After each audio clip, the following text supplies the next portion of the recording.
others. Uncle Yu wonders if that is the Zombie King. The appearance is very different from all the others. It must be it. However, something surprises the group. 4 of them appear at this moment. Zhang Yi asks if this is the Zombie King. Are they made in some factory in China to have so many? Unsure of what to do, Uncle Yu asks the protagonist what they should do. Zhang Yi says that what remains to be done now is to fight, but he warns everyone to stay close to him, not to stray while fighting. In other words, they have to stick together now because they are few against these monsters. That said, one of the zombie dinosaurs screams and a horde of zombies appears behind it and attacks our hero's group. Uncle Yu and Chun throw fire to keep the creatures from approaching from both sides of the corridor. Teacher Liang, with her sharp skills, throws her cutting attacks and splits them into pieces. The fight gets so strange that the bigger zombies start throwing the other zombies at our group. With the flying zombie attack, Zhang Yi uses his dimensional portal to suck them in and defend himself. If nothing else works, the giant zombie dinosaur leads the troop and goes ahead to attack as well. Chun screams madly while throwing fire at the creatures, asking if the Zombie King likes a lava bath. The giant zombie on the ground throws some zombie corpses on top of him to bring him down. Zhang Yi then uses his portals and manages to contain the attacks from both sides of the corridor. Now they are trapped in a tunnel, and the protagonist can defend them from both sides, but they are still in trouble. Damn it, there is definitely a Zombie King commanding this from behind, but unfortunately, they can't kill these zombies now. How will they kill the Zombie King? Zhang Yi tells him to calm down. No matter the situation, it's necessary to stay calm and observe carefully. Surely, the real Zombie King is nearby. He can feel it. Uncle Yu then decides to activate his powers and attacks one of the giant monsters. At the same time, Teacher Liang attacks the other zombie monster with a dinosaur appearance. She perfectly hits the creature in the chest. But what can you expect from a monster that is already dead? Can it die twice? She recognizes and asks how to deal with this, how to kill what is dead. Zhang Yi tells her to go help Uncle Yu when he gives the signal. His eyes shine as he decides to activate the evolution of his ability. He shouts for her to run immediately, and then she runs away as fast as possible. Zhang Yi shouts with satisfaction, "Die," and then a portal appears in the middle of the zombie leader and turns it into minced meat in another dimension. With the zombie leaders gone, Chun advances on the rest of the zombies and sets them on fire. Liang can only watch with admiration or fear. She says Zhang Yi's powers are simply terrifying. She says with certainty that in the whole city, there is no other human who could block the attack of these zombies as he did now. She wanted to say that what he did is amazing, but Zhang Yi says that for him, it's just a basic operation. Immediately after, he says it's too early to relax. Look, Uncle Yu is still beating up a zombie that won't die. And look further down the corridor, more giant zombies with dinosaur feathers are approaching. Then scared, he wonders, do they really come from a factory? How many such monsters still exist? Chun, who was excited about defeating the other zombies, is now scared, wondering what they will do now. After the scare, our hero, or rather our villain, calms down again and says that the power behind this is even scarier than his. Because of this, he orders Uncle Yu and the Kitten Flower to retreat right now. And when they do, of course, hundreds of zombies advance to attack and eat their brains. Zhang Yi shows what makes him so confident in this mission. He opens a dimensional portal and says they can enter. To show this, he is the first and orders everyone to follow him. When everyone crosses, the nearest zombie hits its head on the wall. Now everyone is confused. They were sure there was a dinner there just now. Outside the subway, on the surface, they come out of the portal perfectly. Zhang Yi says it was really scary. Liang immediately asks if that was the new ability he was confident in earlier. Our villain says he can't call it a new ability. He just gained a little more additional understanding of his multiverse portal. Chun, with all this fat, said the boss should have said earlier that he had this ability. He'd almost died of fright, not needing the zombies. He smiles like a fool and says he just wanted to make a surprise. Chun doesn't seem to have liked that surprise much. However, he says that at first, he didn't believe he could really have a chance to use this ability. The zombie crisis this time is happening more complexly than they imagined. So far, he doesn't know how this will end. If it's so serious, Uncle Yu asks, what should they do now? In a stressful situation, our protagonist decides to attack their lungs. By doing this, he relaxes a bit. He doesn't have the answer, but says that, in any case, they need to solve this problem quickly. Liang says that this is not an answer. What does he intend to do? Zhang Yi says that eliminating these zombies is actually not that difficult. Even if they are zombies with viruses, their bodies are not resistant to cold. If they stay outside for a long time, their bodies freeze and can't move. He has a plan now. The subway line in their region is not very complex. Only a secondary line passes through here, and the zombies usually sleep in the tunnels, hidden from the cold. Zhang Yi scribbles on the ground and shows them. At the moment, there is only one thing that can control all the zombies in the tunnel in record time, and then seal them. He suspects that this is seawater. This surprises Liang, who says that this trick is really wonderful. As the tunnel is very simple, as long as they can pour seawater here, they can flood everything quickly. Uncle Yu listens carefully while Teacher Liang explains that if they flood this, the zombies will be submerged quickly. If the Zombie King is someone alive, he also won't be able to survive inside the tunnels. He then decides that they need to consult the technical experts they have at home before putting the plan into practice. They must return as quickly as possible possible. Meanwhile, at the Yangsheng base, Honglian is not happy with the result of her special team. The last images she saw of her special agents show that they died to the zombies down there. Her assistant is worried because he didn't know there were so many zombies still underground. If they all attack at once, they will be lost. Therefore, he proposes they change the base. Honglian says that this is not an option. If they lose the refinery, which is the basis of their existence, they won't last long in this hostile world. Frustrated, she slams the table and says that even if she has to pay a high price to defend this place, they will do it. The assistant asks how they can resist if the zombies decide to attack with full force. She then orders to pour all the oil they can around the refinery. When the zombies come up, they will ignite the oil and burn them all at once. With a grim look, the assistant says that in that case, how about we let the soldiers' families go down first? That way,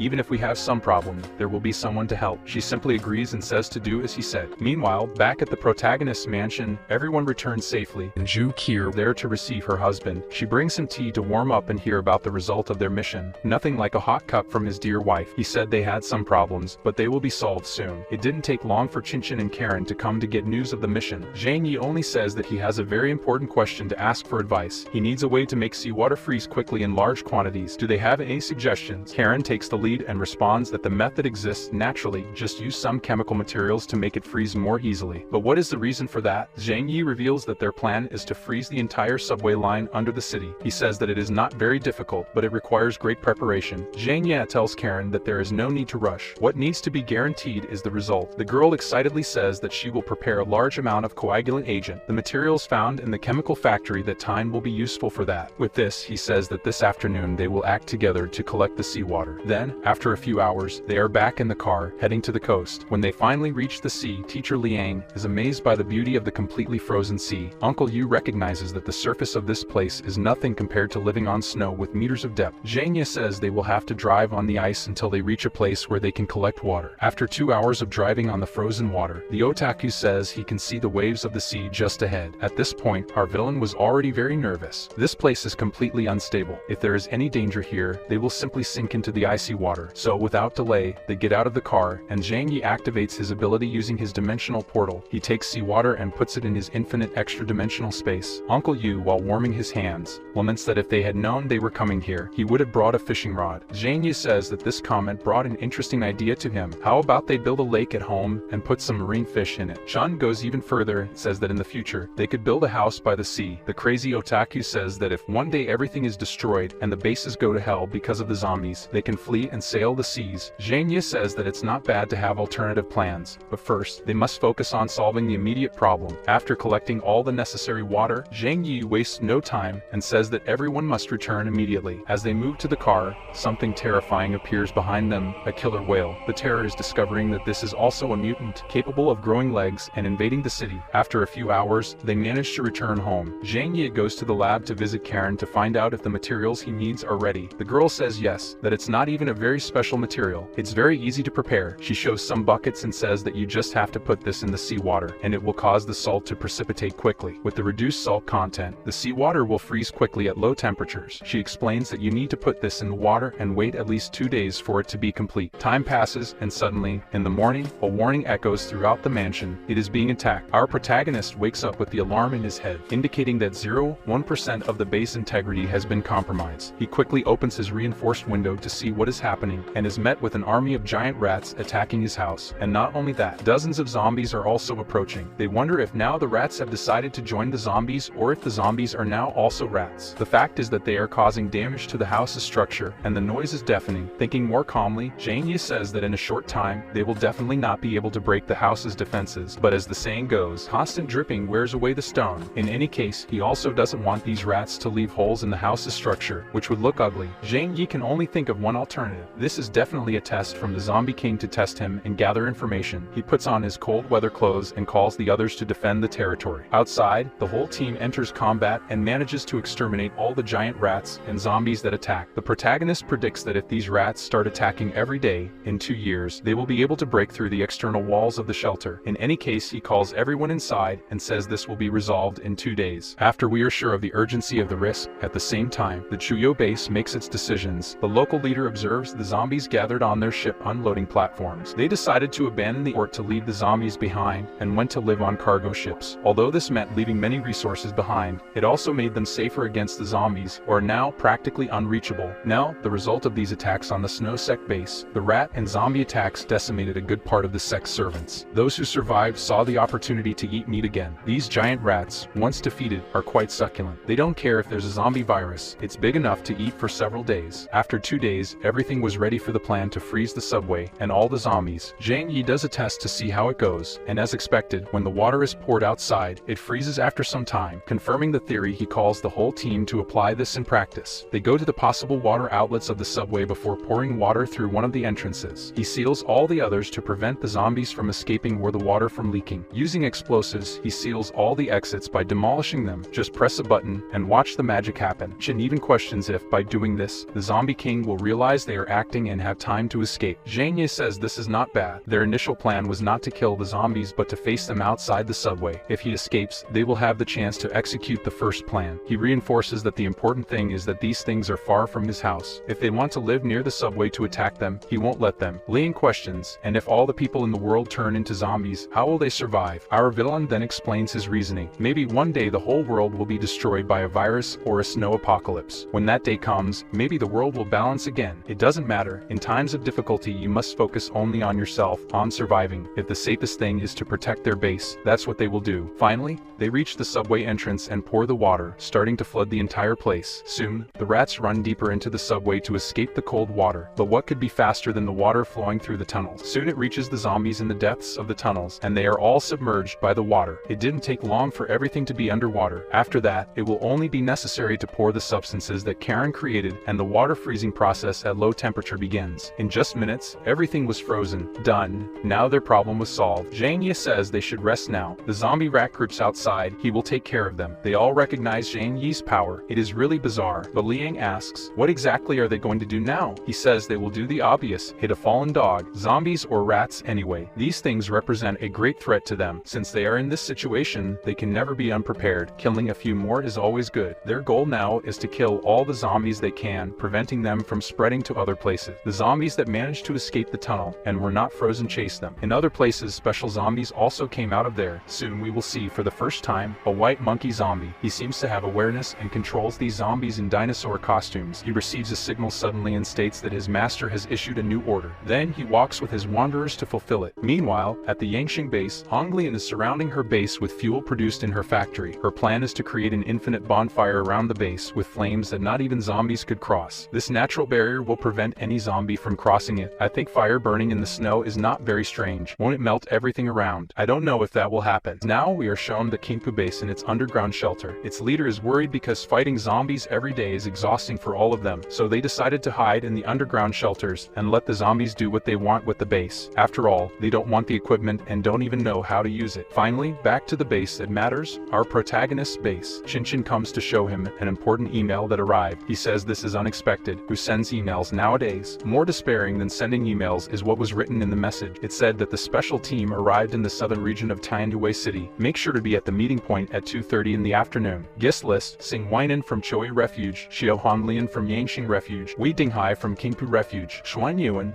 leader of the Snow Church, and Zhang Yi, leader of some beautiful girls. Zhang Yi recognizes that these people are from the country's military district and are a giant force from another city, but Zhang Yi is not sure if this is not a trap. However, Chinchin confidently states that this message definitely came from people in the Great Southern region. She explains that due to the addition of a very powerful firewall to their network system, anyone who wants to contact them must make a request. In other words, this email passed directly through her protection layer. Those who have this capability are high-level hackers or institutions above them. Chinchin doesn't know the purpose of them suddenly coming to Tianhui City this time. Zhang Yi's doubt is that if this can happen, it means that the shelter's network is not entirely secure, but Chinchin explains that it's not that. The shelter has servers outside the internet. To hack here, it can only be done physically. Putting that aside, all they can speculate is that the reason these people are coming to the city is because of the zombie attacks, and Chinchin agrees. In that case, Zhang Yi decides that the best thing to do is to accept the invitation. At a time like this, it is not smart to oppose the true upper echelon of this country. Zhang Yi believes it is not a trap against them. However, for security reasons, he will still go with the largest possible armed force. That way, it is safer. He gathers all the people from his shelter to discuss the new situation. Obviously, Chun says he is afraid of what might happen happen if outside forces enter the city. But this time, Zhang Yi asserts that this is not a risk. Shanghai City is insignificant compared to the southern region. What they have here does not attract their attention. In any case, Shan is just afraid that his comfortable life with his inflatable wives will be threatened. Uncle Yu's opinion is that they should trust them and go to this meeting. The Jiangnan region, as the region's leader, certainly doesn't like to see such a populous city as Shanghai going through a large-scale zombie turmoil. Liang agrees with Uncle Yu's words. If everyone agrees, he decides to go to the place. Qinshan will be responsible for monitoring everything via the internet. They can do this to identify the other important people in this place. So on the appointed day, these people get out of the car and say they didn't expect the ice to be so high there. The woman said their disaster there is a mess. A boy, whose name we still don't know, says this is just temporary. He will quickly fix all this mess. To make us curious about what his power is, he soon demonstrates. Maybe he's a Super Saiyan, as he can cross a snow mountain. Using this, they manage to enter the building. After some time, another car arrives at the location. Hong Lian's red truck. Since there was only one car, she deduces that they didn't send many people. She had no instructions, just a hole in the snow. Using her above-average intelligence, she analyzes the hole made and sees that this was not done by a tool. It is definitely a mutant among these people. The person responsible for this was at the end of the hole and asks if they are representatives of other factions. She introduces herself as a person from the Yangxing base. She is their leader and is called Xiao Honglian. The man recognizes her as the former head of the Shanghai Criminal Police Brigade and welcomes her, but he warns that only she can enter the place. Her soldiers must wait outside. She accepts the fact and says she will enter. Her soldiers ask if it is really safe and if they are plotting something. The woman confidently replies that even if that is the case, no one can enter, and it will be no different now. After some time, the other base leader approaches. Weinan and his right-hand man are stopped because only the leader can enter. The man, of course, is not happy with this condition and asks if they are hiding something. He only responds that the information was clear, a meeting only with the leaders. If he is not a leader, he cannot enter. Despite being unhappy with this situation, Weinan also agrees to the conditions. His faithful right-hand man must stay outside and wait for him. Discreetly, Weinan warns his friend that this person is a powerful mutant and not to get into conflict with him. Since it's his leader's words, he agrees and says he will wait for him. Meanwhile, the soldiers from the other base are laughing at the man who thought he was very important and also didn't enter. The next to arrive is our star, Zhang Yi, always with his defense object in hand. He recognizes that there are all his enemies from a few weeks ago, and when the soldiers recognize him, they also feel anger toward the man who almost destroyed them, but they couldn't do anything as the two passed by them. Before even approaching the entrance, the man shouted that he must be Zhang Yi. The others must stay outside, and only he can enter. Our villain had no objection. He came with only a few people, and they will wait there. Unlike the others, Zhang Yi was calm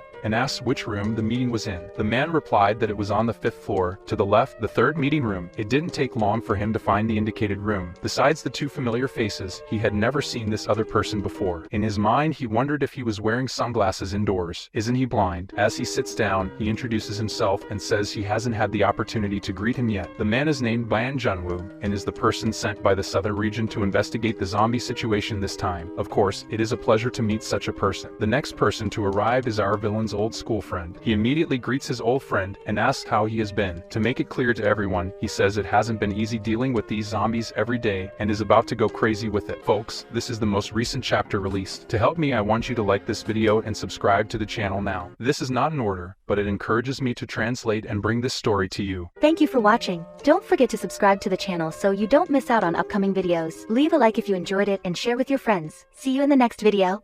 Bye for now.